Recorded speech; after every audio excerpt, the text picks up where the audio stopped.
Hi, Natalie. Hi. Let me introduce ourselves. I'm Bill Black. I'm a PhD candidate in history at Rice, and I've written for Vox, The Atlantic, and other places. And you're Natalie, aka ContraPoints. So why don't you introduce yourself?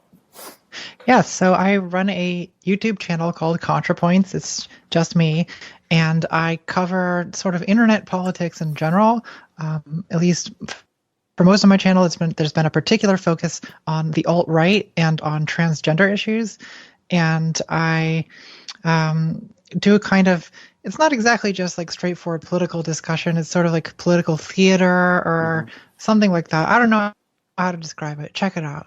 Yeah, it's hard to describe, and yet I think one of the most worthwhile things on YouTube. I just Well, discovered your thank you. work. Well, thank you. I discovered your work when you did an episode of Culturally Determined with Aryeh Cohen Wade, and you Yes. talked about. And so I think if people if they haven't seen that and they want to know more about sort of your philosophy behind the way you do your videos and whatnot, I suggest they give that a watch or a listen. But I really wanted to spend some time going into one of your more recent videos, which I think is probably, would you say, the hardest that you've had to make? Or It's up there. Yes. yeah, and the title of it is autogynephilia, which probably the best way to begin would be explaining what that word, what that theory is for people who've never heard that, because I hadn't before I watched the video.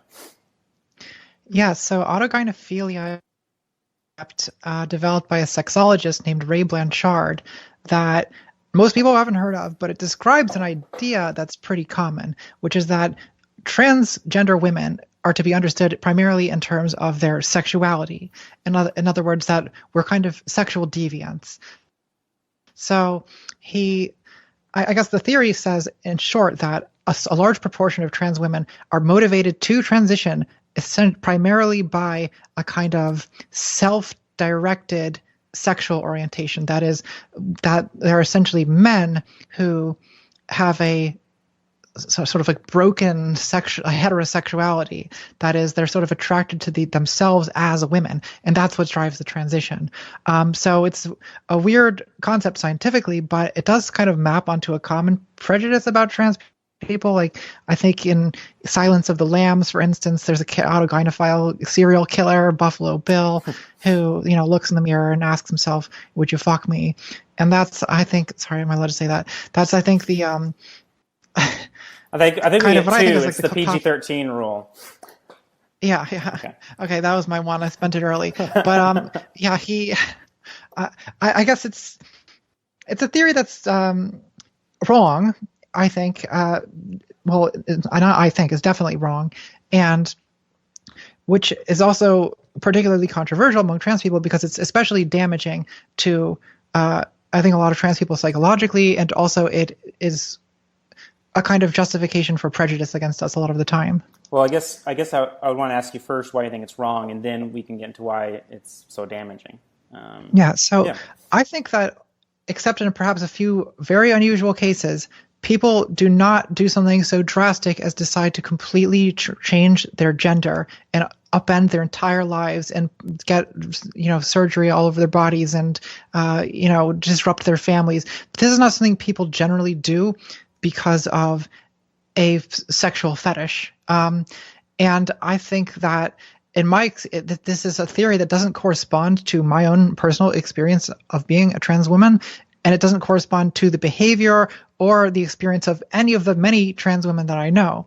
So I find it, simply the fact that the majority of trans women think this has nothing to do with their experience seems to me to be the number one piece of evidence. Now, advocates of this theory don't see it that way because they think we're deluding ourselves, or we're lying to ourselves, or we're lying to each other, or lying to doctors.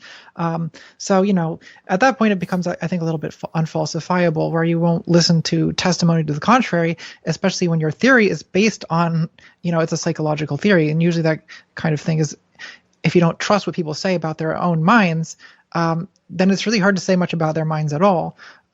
So And I think, suppose it's then it reduces the whole trans experience to just being kind of silly lifestyle choice, a fetish gone awry.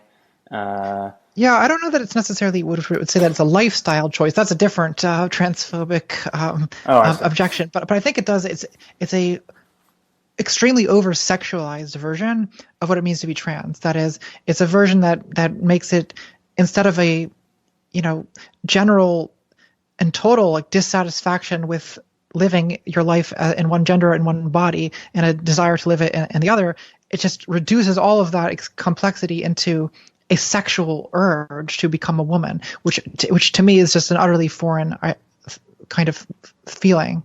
Yeah, I guess I'm reminded of what the discourse was like about gay men and women, 15 years ago, or maybe even earlier. I mean, heck, in some quarters today, where being gay is just reduced to just gay sex.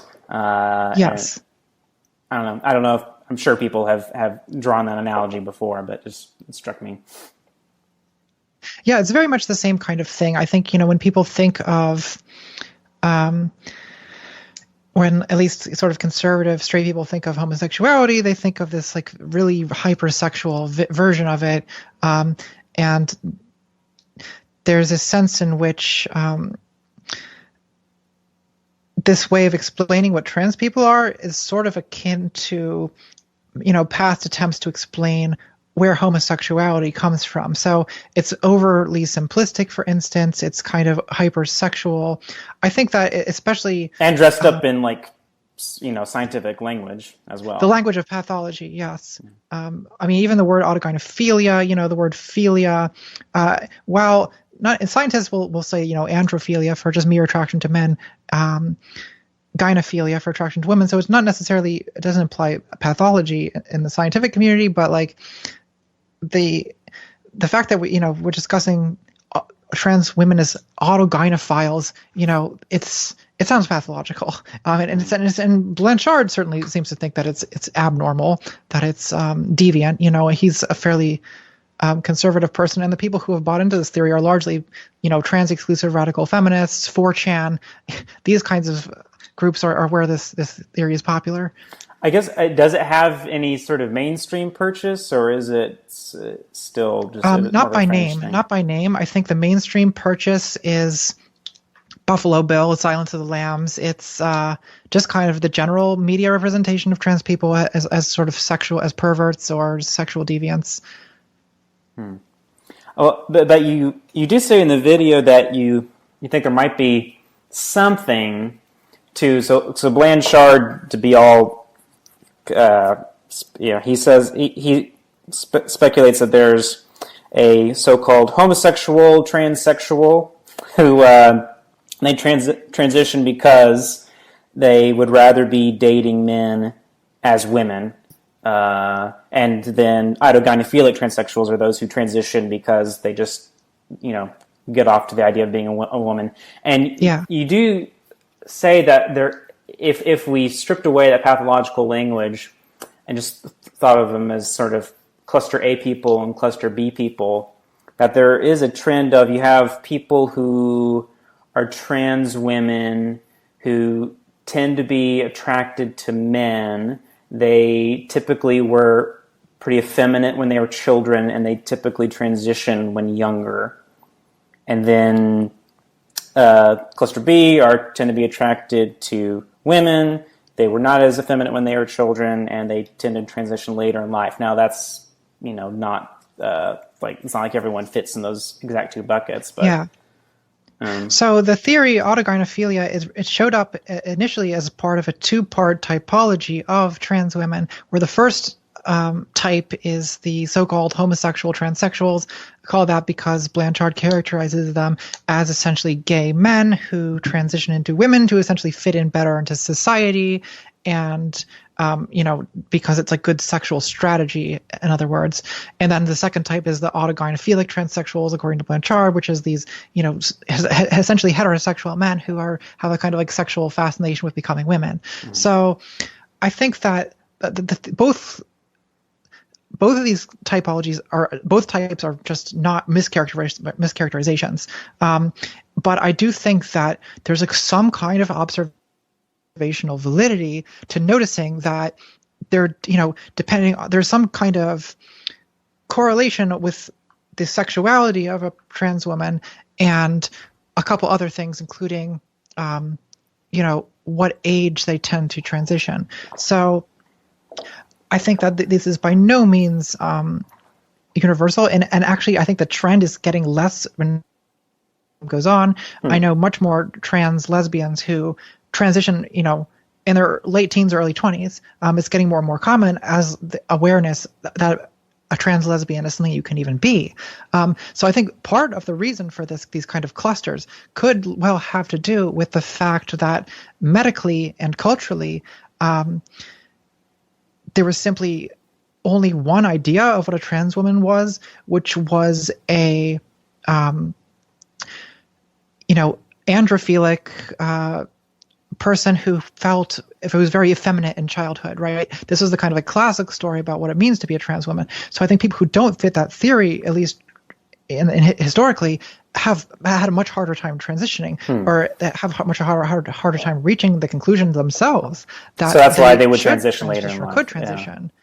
Sorry, say that again? So that's why they would transition later in life. I think so. I think that's a big part of it. But I also think that, so Blanchard and his popularizer Bailey, make a lot of observations about these two types of trans women. And if you know a lot of trans women, like I do, like you do notice that there's like kind of a difference between trans women who sort of fit this one pattern of being attracted to men and being very feminine and transitioning young, or being attracted to women, transitioning later.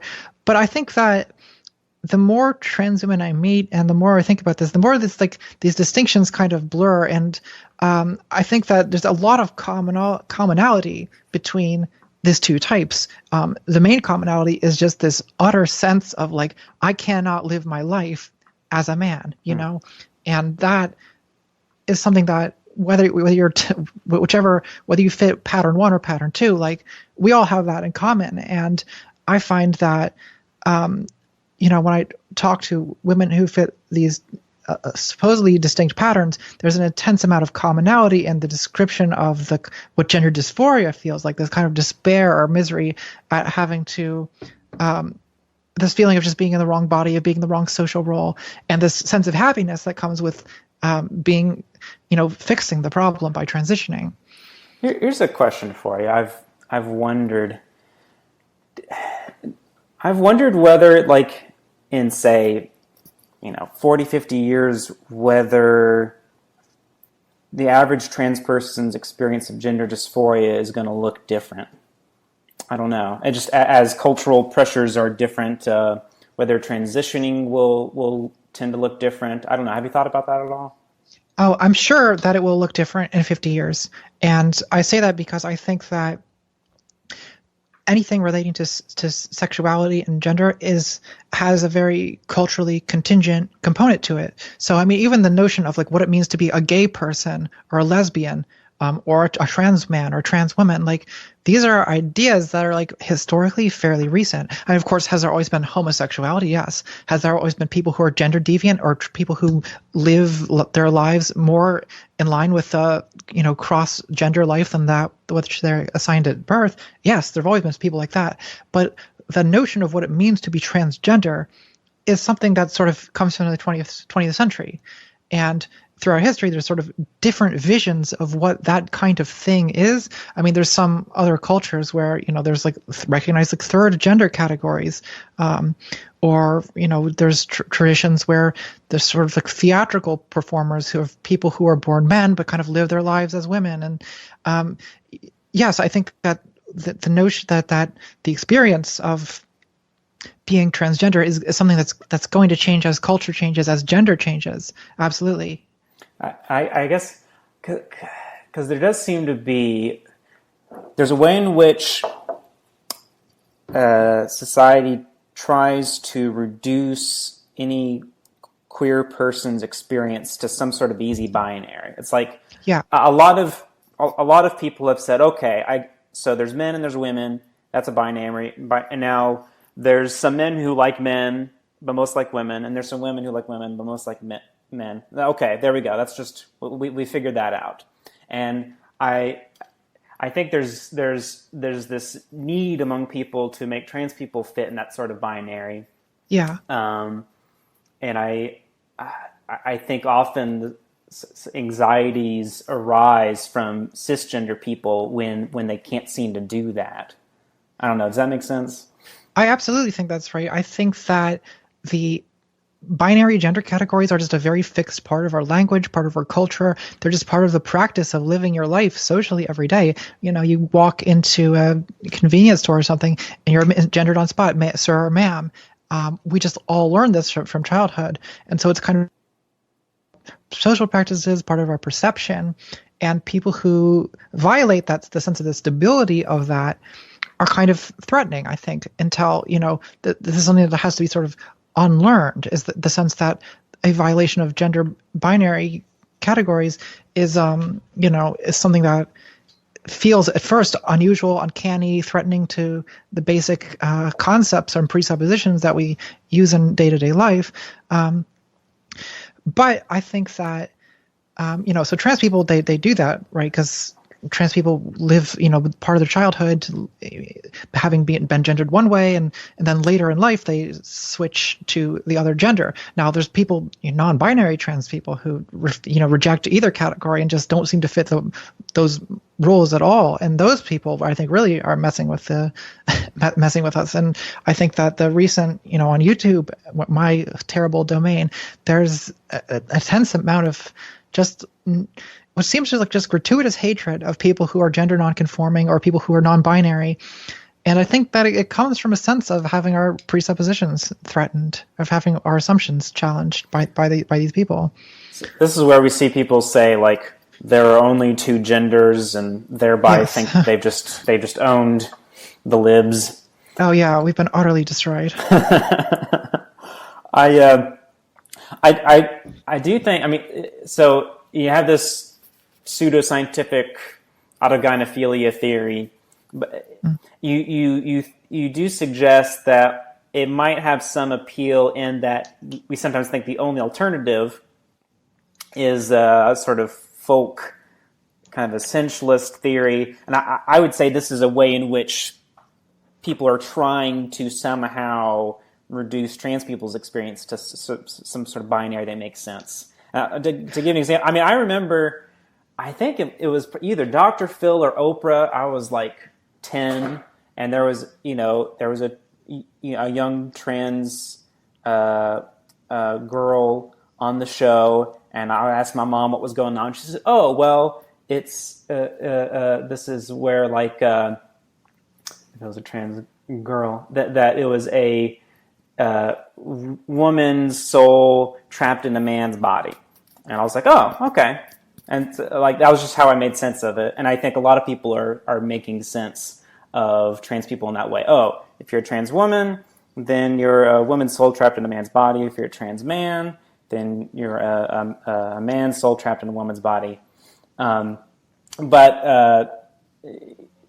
that's not exactly a satisfactory theory, you say.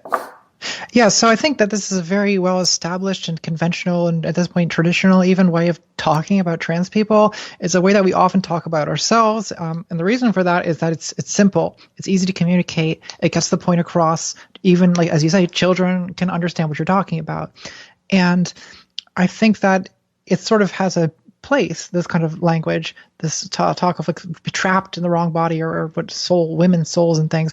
But I think that it doesn't hold up to scientific scrutiny. And I think that one of the reasons why this, I think, very incorrect and sinister Blanchard's theory has gained traction in some corners has to do with the fact that it's being offered up as the only alternative to what is this kind of rather sentimental or euphemistic vision of what being trans is. So, I mean, why don't I believe the folk theory? Well, first of all, what is a woman's soul? I don't quite accept the legitimacy of that as a thing, and I think that for a lot of us, like or for me anyway, part of transition is like going through psychological changes too. That didn't happen before I started taking hormones and before I started living my life in a female social role. Like that has. If you want to use soul language, that's changed. It's a transition of my soul as well as my body in some sense. So I don't think that there's any meaningful way in which, as like a child, as a boy, like I don't think I was a girl trapped in a boy's body. I think that there was some potentiality there to this dissatisfaction with being male and a kind of cross-gender wish. That I don't think is quite the same thing as being a female soul in a male body. I don't know. I don't quite know what a female soul is, unless we want to say just simply conventionally feminine personality traits, which trans people and cis people alike possess to varying degrees in all genders. I guess there's some appeal in the theory in that it rebukes the idea that it's a lifestyle choice, right? I mean, this is like the tension over in gay rights circles over whether to describe being gay as something you're just born with or whether to actually say that there is some sort of choice to it. Well, in the case of homosexuality, I think that you do not choose to have a homosexual attraction, right, but you do choose to act on it. And I think in the case of trans people, transition is a choice, but it's a choice made, it's the right choice to make when you are living in conditions of extreme gender dysphoria, which is something no one would choose, I don't think. So I didn't choose to have this, sense of debilitating unease with my male body and my male social role and my having my sex life even as a man. Like I don't like, and I can't stand any of that. So I didn't choose that. It would be easier not to have that. But since I do have it, like transitioning and just living as what feels to me like my true self, in as close as I can get to a female body in a female social role, that is it's a choice. It's the right choice, but it is a choice. Sure. Well, and I think that the appeal of the to saying, oh, I was always a female soul trapped in a male body or something of that kind, and that's appealing for a couple of reasons. One is it gives a kind of like metaphysical stability and certainty to your gender, right? If you're always truly by nature a woman, that's very simple. It's very reassuring. It's very easy to describe to children and people who have simple ways of thinking about gender, for instance, but like, does it hold up to any like scrutiny, whether it's from science or psychology or feminist theory? No, not really. I don't think it does. I mean, are there people who say, no, I really was a man and then, and now I'm a woman, that it wasn't like that there was some stable womanhood throughout? Just, Oh yeah, there are people who say that. I mean, I essentially say that about myself. I say that I mean, 10 years ago, I don't think I was a woman. I think I was a sort of man with gender dysphoria. And in my view, to become a woman, I mean, it's a complicated thing, but like my sense of womanhood had to sort of evolve. And to me, part of the completion of that evolution had to do with transitioning itself. That is, I never really, there's this other cliche, right? I feel like a woman. Well, there were times when I felt more or less like a woman, but transitioning has helped me feel a lot more like a woman. And in a sense, the point of transitioning was not, I feel like a woman, I'm going to make my outside match my inside. It was like, I don't feel like a woman, and that is distressing to me. You want to feel like you know a woman, what I mean? Right. Yeah. And feeling like a woman isn't like some mystical, moon goddess thing. It's like, It's tied to hormones and real physiological stuff. So hormones, they change a lot about they certainly change your sexuality. They change some of your emotional patterns. And, I think that when you have like testosterone in your system and you're, horny all the time, like that doesn't feel womanly. I mean, some women are horny all the time, so I shouldn't say that. But I do think that there's a difference. And to me, there's when it comes to that kind of thing, this is a lot of information for a podcast. I'm so sorry. But like, there's a drastic difference in not just my day-to-day experience of sexuality. Like when I had male hormones in my system, like just walking down the street, you can become aroused like that when you've got testosterone in your system. And now it's a placid lake in my mind. Like, it's very difficult to disrupt. A whole process has to get that started, and that to me feels womanly. I hated before my sex drive. I hated it. It felt alien and male to me. Have you received any criticism for, I see sometimes on Twitter, and of course people say things, but that people accuse you of being transphobic, or you sometimes joke about being labeled a transphobe. Is that partly why that label gets lodged at you, because you say you didn't feel like a woman, or you say that you weren't a woman? Well, actually, no. It's that autogynephilia video. A few people cautioned me to not do that because of the potential for trouble, but I did it anyway and was pleasantly surprised that trans people, by and large, loved that video, and they loved the frankness with which I addressed the topic. So that was no trouble at all. It's other things that I do that get me into trouble. I think that people are. Well, we all know how Twitter works. People are very on edge, outraged all the time. And I'm a little bit of a little edgelord. Like, I kind of like to toe the line of what's appropriate. I make jokes about subjects that, we are often uncomfortable joking about. And I have conversations with people who are far from perfect in terms of their outlook and their views.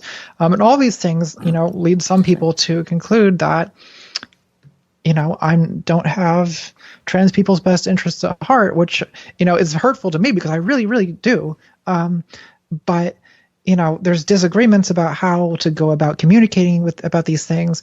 And unfortunately, on Twitter or on social media in general, where there's a lot of anonymity or it's easy to express outrage, this sometimes manifests as just like really vicious infighting among communities that have enough other problems. Yeah, I've heard you talk about how these Twitter pile-ons can grow, and how you could easily make a big deal about it, but that you don't want to feed this narrative we hear all the time about the left eating itself and being superficial and silly. I don't know. So I'm a little bit reluctant to help anyone who's like sort of fundamentally against what the left wants to do, to help them tell a story about how crazy the left is, how we all eat each other, how it's just hopeless infighting and outrage all the time. But on the other hand, there's an extent that the left does have a tendency to eat itself. Yeah. And I think that, in the case of like this ongoing drama of like ContraPoints versus a certain section of transgender Twitter, like what's going on, I want to be careful about precisely about why this happens. So, for instance, the source of drama, it's not about me being, for instance, heterodox when it comes to explaining what being trans means to me. All that stuff actually goes over pretty well. My thoughts about my own gender, they'll tend to like that. The problem comes down to more like how to interact with the outside world. So I mean, on my channel, like in some ways, I use a kind of style of humor that is almost more 4chan than it is activist, right? And I am willing, or at least used to be, willing to talk to people with very problematic worldviews. And I've been willing to go on platforms that have hosted very problematic people. And this, I think, is the right way for me personally to do activism, or to do whatever it is I'm doing, to reach people with my ideas. But some people feel that something, they don't see any, that they see these jokes as being essentially harmful, which I think is a misunderstanding of what I'm trying to do with the jokes. That's always it's always a back and forth conversation where you're discussing whether humor is, offensive in a okay way or not. It's always a complicated individual case by case thing. But when it comes to whether you can talk to outsiders, whether you can talk to people who have problematic views, when you can talk to even outright bigots, I mean, my position on this has always been that the kind of egalitarian social justice left is actually a minority of people. And in order to get these ideas to succeed, we need social justice ambassadors as well as social justice warriors. And I think that I'm good at that. That is, I think that I'm naturally good at talking to people who don't agree with this to begin with. So I think that's a good use for me.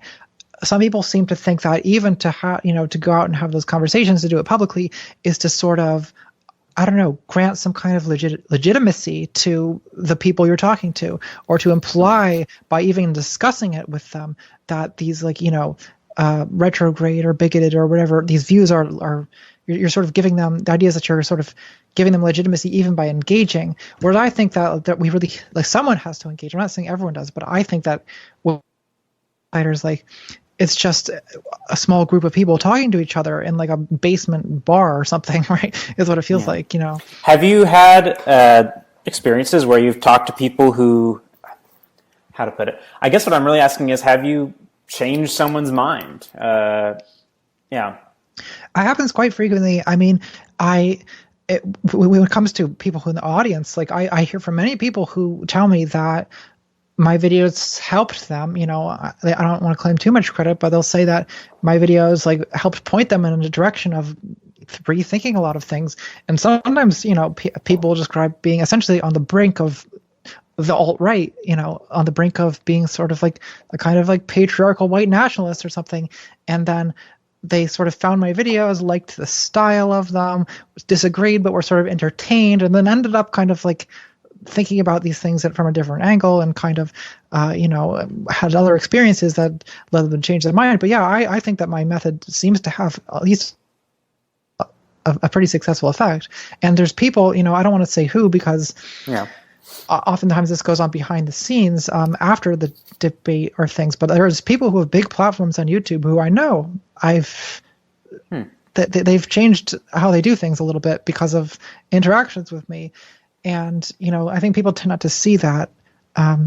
But so it's frustrating, and I don't want to go around. I don't want to brag too much about how I'm so great at talking about people. But I guess, if I thought I've had enough experiences that what I'm doing is not completely useless, that I feel that the way I do things is justified. Do you ever worry that maybe some people say, oh, well, she's the one cool trans person and the rest are just, hysterical social justice warriors? Yeah.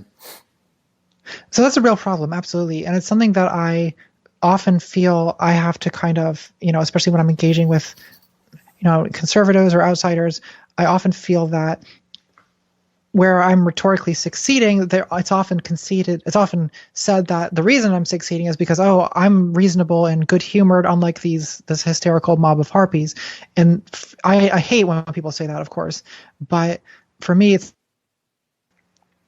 telling, I always try to stand up for other trans people on this point and say, well, look, first of all, the reason you're listening to me is that I made it easy for you to listen to me. And just because other people didn't make it easy for you to listen to them doesn't mean they didn't have things to say. Right. And it's not like they're obligated to make it easy for them. Also, yes, exactly. There's not, whereas you should actually maybe do better to try to listen to people who aren't easy to listen to, Mm-hmm. I'm easy to listen to, I'm approachable, and especially in my videos and things, I'm sort of inviting, but you shouldn't take that, you should be willing to, listen to someone even if they're angry, especially when this person has a valid reason for being angry. So that's the other part of it. It's these angry social justice warriors. And it's well, I understand that being angry and calling people, being offended is not persuasively a good posture, but also I think it should be understood that a lot of times people have reasons to be angry, and it's, it's too bad that other people aren't, more willing to sort of see past get over their own feelings. In other words, like, I feel like that the reason I get credit for, being reasonable is that I try to sort of make it emotionally easy for someone to grasp what I'm saying. But like, I wish people were willing to do things that were emotionally more difficult, or willing to listen to people when doing so is more of a challenge to their worldview or to their ego. How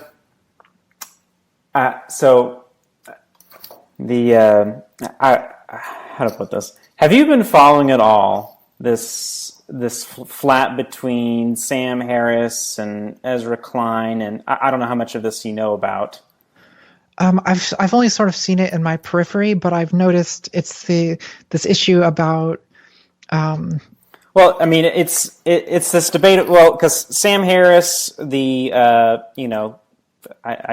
one of the leaders of the New Atheist movement with Christopher Hitchens and who else was there? Dawkins. Yeah, Richard Dawkins. Yeah. And he had Charles Murray on his podcast. Famously co-author of The Bell Curve. I imagine probably most of our listeners are at least vaguely familiar with this. Anyway, to make a long story short, there ended up being this big flap between Vox, which ran an article critical of Harris and Murray and Sam Harris, and it made me think about your very first video as ContraPoints, where you kind of suggest why it is that so many of these new atheist types like Sam Harris end up embracing this sort of weird reactionary politics. Now, I don't think you talk explicitly about Sam Harris. You're more thinking about sort of atheist YouTube. But yeah, what do you think is going on? It applies just as well to Sam Harris. Yeah. I mean, he's definitely gone the same direction. So the question, why has so much new atheism turned out to be so reactionary? Well, I've been thinking about this for a while because new atheism was something I kind of followed when I was a teenager, and now look what it's become. So I think that part of it is just a matter of demographics. Like if you look at who is attracted to new atheism or who was attracted to new atheism in large numbers, it's kind of the same group of people who are now sort of following the manosphere, this kind of like loose collection of pickup artistry and, men's rights activists. And a lot of these people then became sort of alt-right. And I think that some of it is it's a matter of, like I said, demographics, disaffected young white guys, finding this kind of comfort in the intellectual self-satisfaction of anti-theism, then found a kind of comfort in, essentially white male identity politics.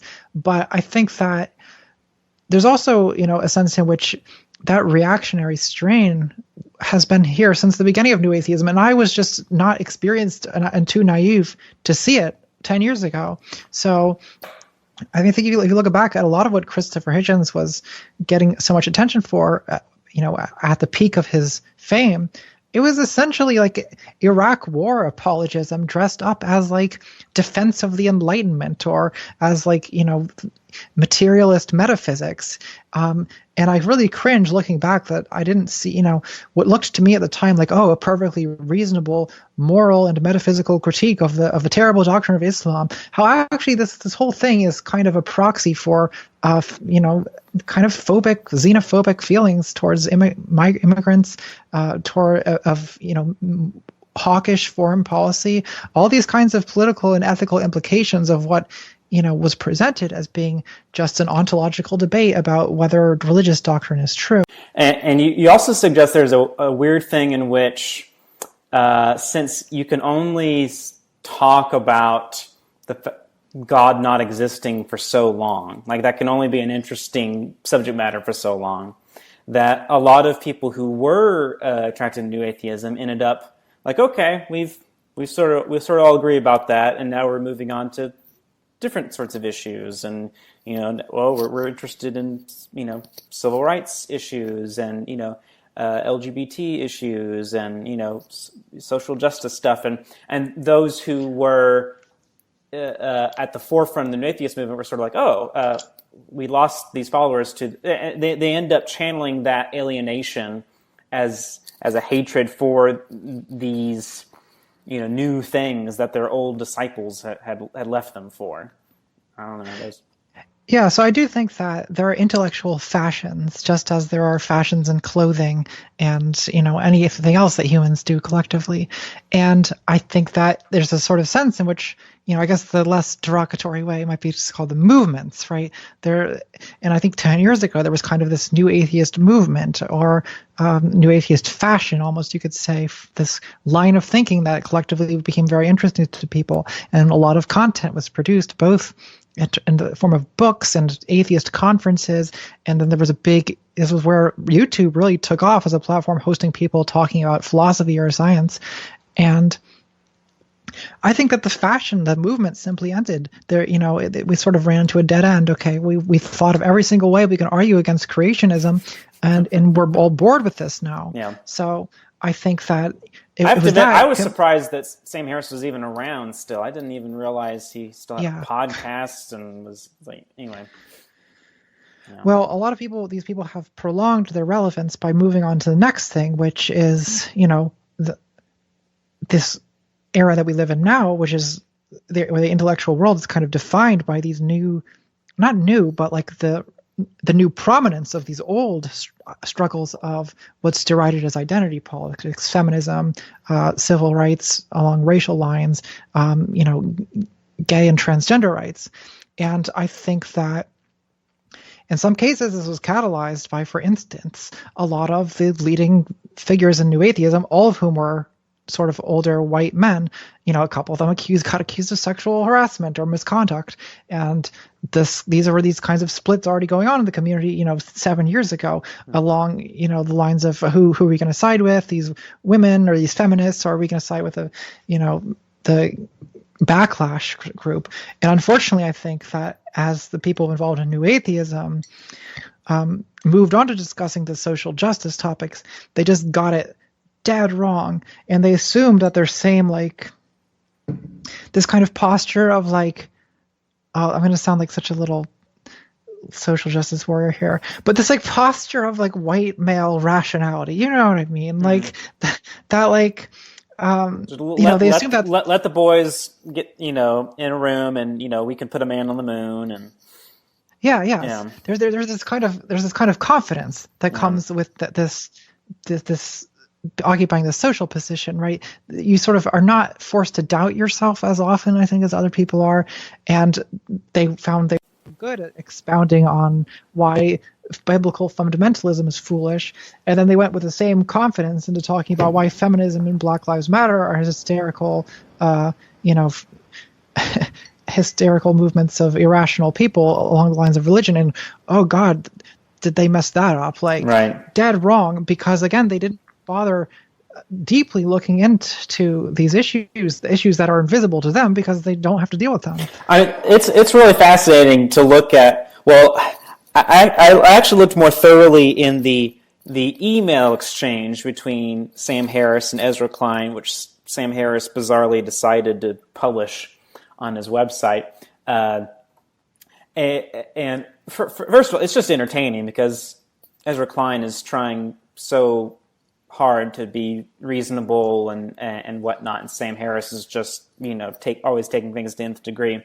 But there's a point where Harris says that he wasn't even really he wasn't really interested in the question of race and IQ. He was interested in Charles Murray as a victim of a PC mob, which I thought was really telling. He's not even really. He doesn't even really care about this debate about white supremacy and what race is and the legacy of slavery and Jim Crow, and Sam Harris even said in his talk with Ezra Klein that he didn't care about the weight of American history. All he seems to care about is it's us, like you said, rational, men versus this hysterical mob. And if you see another man being attacked by that mob, then it doesn't even matter what the issue at stake is. He's in your tribe, and so you have to side with them. Anyway, there's a kind of intellectual disconnect from social and political issues that people have when they're unaffected by those issues. So I think that in general, it's, for instance, it's very difficult to get white people to care about issues that people of color face. And it's because white people generally don't encounter these issues on a day-to-day basis. They don't see them. It's not in the media, so they don't know about it. And it's more comfortable not to know about it. So there's actually a kind of psychological incentive to deny it and to just brush it away and not think about it. You don't want to think about it because thinking about it's going to be hard and it's going to make you feel bad. So I think that, it's appealing to have someone sort of who's occupying the position of an intellectual say, well, don't really look into this. Don't think about this. This is all, these people are just crazy. I think that's the reason for the appeal of this. Although in the case of Sam Harris, I think it's pretty reprehensible that he's taking that attitude of such lack of curiosity. Yeah, the utter lack of curiosity is really what offended me. And I think we see a similar dynamic where you're describing. You sometimes hear people say, that they'll cite some statistic about how small a percentage trans people are of the population, as if that it alone is a sufficient argument against, listening to what they have to say. I don't know if you've come across that. Oh yeah, very often. And, whenever we talk about trans rights or how to be nice to trans people or how to, advance the well-being of trans people anyway, right? There are people who say well, why should I even care about this? It's just such a small percentage of the population. It's at the same time, apparently we're not so small a percentage of the population that the president of the United States doesn't feel the need to specifically ban us from the military, or that we need to introduce these bills legislating that we can't go to the bathroom. We've become this big political issue. So in a sense, it's maybe bigger than it needs to be in a sense, but we didn't do that. It's conservatives that did that by vilifying us. So now it's this whole thing. But just because a group of people is small, I don't see why they should, equality and fair treatment, that should be universal. It doesn't matter if it's only one person, right? We shouldn't be mistreating them. It'd be like if I unloaded just a huge load of bricks on one person, and then they started complaining. I'm like, well, hey, you're just one person, who cares? Yeah. Well, you're the person who put all the bricks there, so... Well, and it's especially odd because with transgender people, so much of what we're asking for, so much of the discussion about us has to do with simple matters of interpersonal ethics, what pronouns you call a particular person by. It doesn't matter how small a percentage of the population they are. If a trans person is in front of you, this is a matter of interpersonal ethics, which deals with interactions between individuals. It's not a matter of the size of the population. Right. Oh, well, I probably ought to tie things off there, but I guess, is there anything you want listeners and viewers to know? You tweet at ContraPoints, and of course people can subscribe to your YouTube channel and check you out. Anything else you would like to plug? Well, that's about it for the plug. Yeah, check out my Twitter, my YouTube. If you're new to my YouTube channel, I started my transition about 8 months ago, and my YouTube channel is almost 2 years old. It's 2 years old now. So if you're confused, if you watched watch it videos, 2 years ago, it's gonna be a bit confusing. I'm so sorry. Oh, even maybe sorry. And y'all can follow me on Twitter at William R. Black. And thanks for coming on, Natalie. I really enjoyed this. Absolutely. Thank you for having me. All right. You have a good one. You too.